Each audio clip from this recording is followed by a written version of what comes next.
Assalamualaikum warahmatullahi wabarakatuh, sahabatku para petani sawit, apa kabar? Semoga kalian selalu dalam keadaan sehat walafiat dan selalu dalam lindungan Tuhan yang Maha Kuasa tentunya, amin.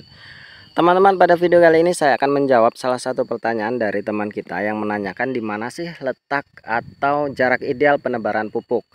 Nah, teman-teman, ini perlu kita ketahui bagaimana sih tata laksana penebaran pupuk yang baik dan benar supaya pupuk yang kita tebarkan itu memang benar-benar efektif. Dan tentunya kalau kita sudah tahu efektivitas dari pupuk yang kita tebarkan, kita akan mendapatkan efisiensi di sana. Jadi, pupuk-pupuk yang kita tebarkan itu bisa 100% atau ya setidaknya 90% itu diserap, benar-benar diserap oleh tanaman kelapa sawit kita. Maka dari itu, teman-teman, kita wajib tahu teori di mana sih kita seharusnya menebarkan pupuk itu sehingga memang pupuk itu benar-benar diserap oleh tanaman. Nah, yang harus kita ketahui bahwa akar-akar yang memang berfungsi untuk menyerap unsur-unsur hara itu adalah ujung-ujung akar, teman-teman.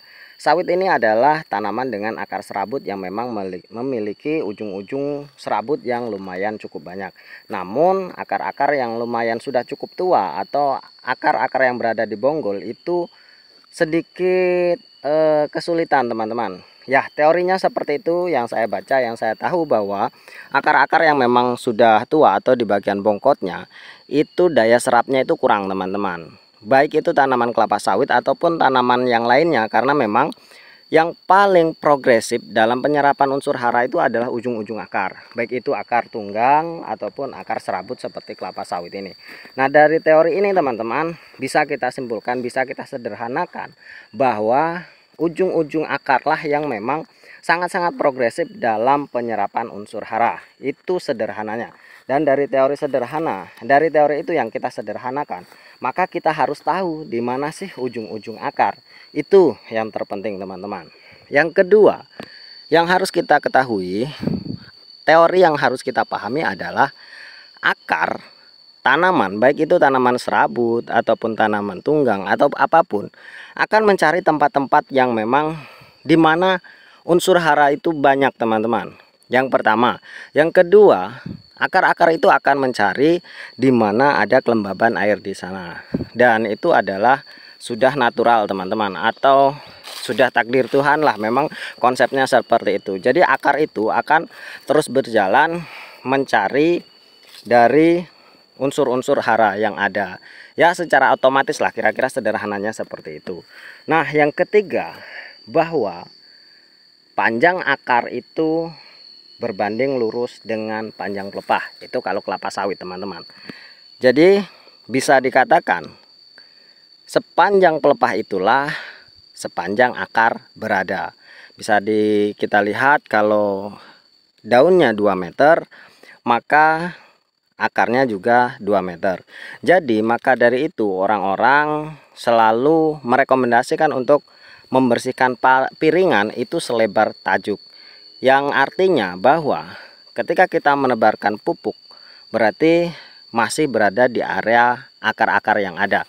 Kalau sudah melebihi tajuk di luar pelepah, misalkan dari sini nebarnya di sini, ini belum ada akar sampai ke sini, teman-teman. Jadi akar kelapa sawit ini paling banter, paling panjang itu adalah selebar pelepahnya. Itu, teman-teman. Nah, dari ketiga teori ini yang kita ketahui, berarti bisa dipastikan bahwa dari bongkot sampai ke ujung itu ada akar sawitnya. Itu yang pertama. Yang kedua yang kita ketahui bahwa yang menyerap nutrisi itu adalah ujung-ujung akar. Nah, dari kedua teori ini bisa kita simpulkan bahwa ujung akar berarti di ujung pelepah. Namun, teman-teman, kita kan manusia. Kita tidak paham apakah memang benar di situ ujung akar atau bukan. Dari situ kita ambil kepastiannya saja. Karena ditakutkan akar itu belum sampai. Ketika kita tebarkan, pupuknya itu tidak diserap oleh akar tanaman. Karena memang akarnya belum sampai di sana. Nah, yang pasti ada akar itu 1/3 luar dari tajuk, teman-teman. Misalkan ini 2 meter piringannya, berarti diambil 1/3-nya dari luar. Nah, berarti di sini, teman-teman, kalau 2 meter berarti sekitar 1,5 meter dari pangkal dari batang sawitnya teman-teman. Agak panas teman-teman ya, jadi agak mengas. Nah, kenapa di sepertiga tajuk luar?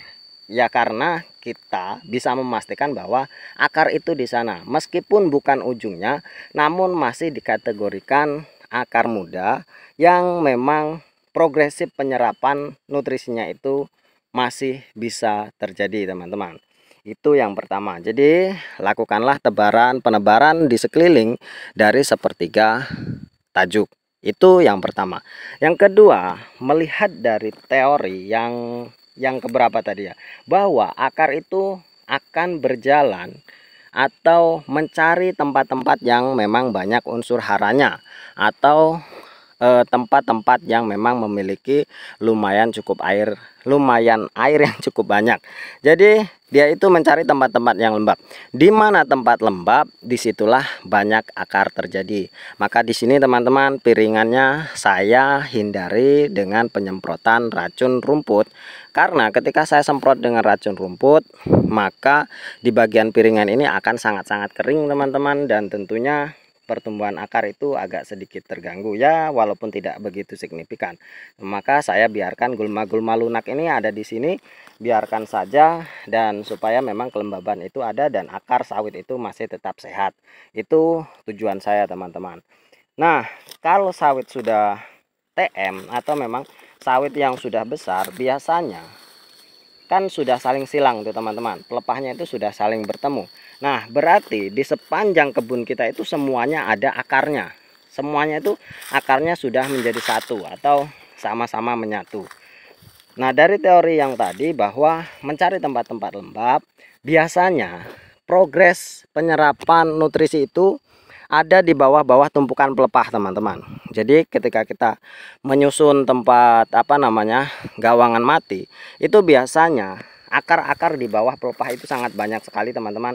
Jadi kalau kita telaten, kita tebarkan di bawah-bawah tumpukan pelepah itu progresi penyerapannya itu akan sangat-sangat tinggi teman-teman. Atau kalau memang kita rajin membuang pelepahnya itu disusun menjadi liter U. Itu adalah teori baru teman-teman, atau memang teori yang banyak dilakukan kalau memang kita telaten. Jadi di sana akan lembab, seterusnya itu akan lembab, dan di sana akar-akar akan terus tumbuh di sana, dan di sana progresi penyerapannya itu baik.